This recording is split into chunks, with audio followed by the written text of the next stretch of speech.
Welcome. Thank you again, Andrew and Foreign Policy, for the great partnership. I also want to thank the Africa-Europe Foundation, a fantastic partner that has helped gather all of us here today.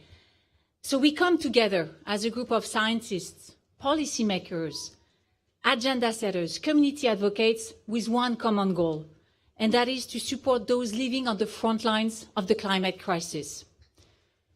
We all know that mitigation is highly needed and absolutely critical, but today we want to focus on adaptation.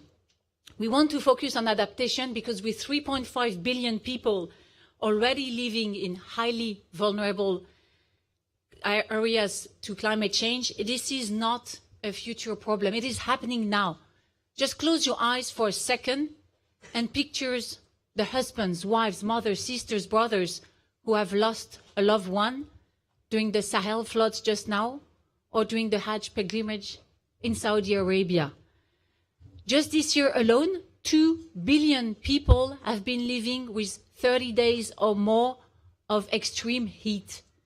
Heat that is causing increasing health impacts. So this is what we're seeing now. We all see that the pace of the crisis is unfortunately outrunning adaptation efforts. We all see that there is not enough money being invested to reinforce the resilience of healthcare systems. There is only 5% of climate funding that is going to projects that promote or protect health. What we may not all see is that only 10% of this climate funding is actually reaching local communities. We think that communities are the front and center of this, but this is not all doom and gloom, and I want to make sure that we also get outside this room energized. I want to remind everybody that since the last UN General Assembly, where we convened here last year, we have witnessed great progress. We've witnessed $1 billion commitment coming from the COP28. We witnessed the first World Health Organization Declaration on Climate and Health. We witnessed great progress from many funders and many promoters of climate and health that are gathered here in this room. So thank you for that.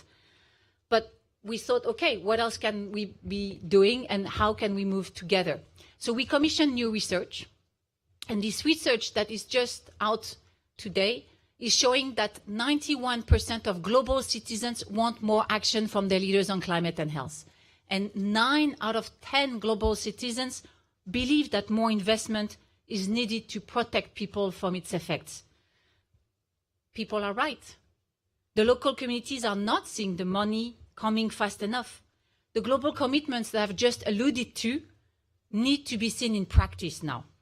So with this in mind, we convene our esteemed Climate and Health Council that Andrew was mentioning just met for the past 2 hours. And we've developed this report that you have on your chairs together with the Africa-Europe Foundation. This report, you're going to think, yes, the 10th report of my week. Well, we want you to think about it not as a report. This is an actionable blueprint that is showing a path to fast-track flexible financing for communities. You will see in this report that there are spotlight boxes. Those boxes give you concrete illustrations of what is already happening in the communities, what is working. So please use it. You may not want to read the whole report, but just read the boxes and see what the communities are already doing. Now we have a start. Now we can find paths to channel these efforts and unlock the potential of locally led adaptation with your help. If we work together across the public and the private sector, and the philanthropic sector, we believe that we can evolve funding models.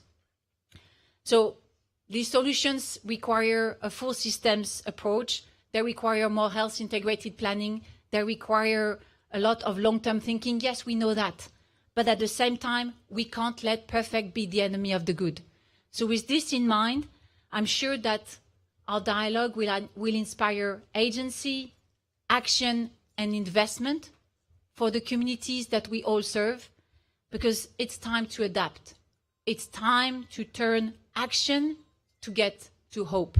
So thank you, and I have the pleasure of letting the great program continue with the voice of God, because I'm supposed not to speak. The voice of God is doing it for us. So thank you for this.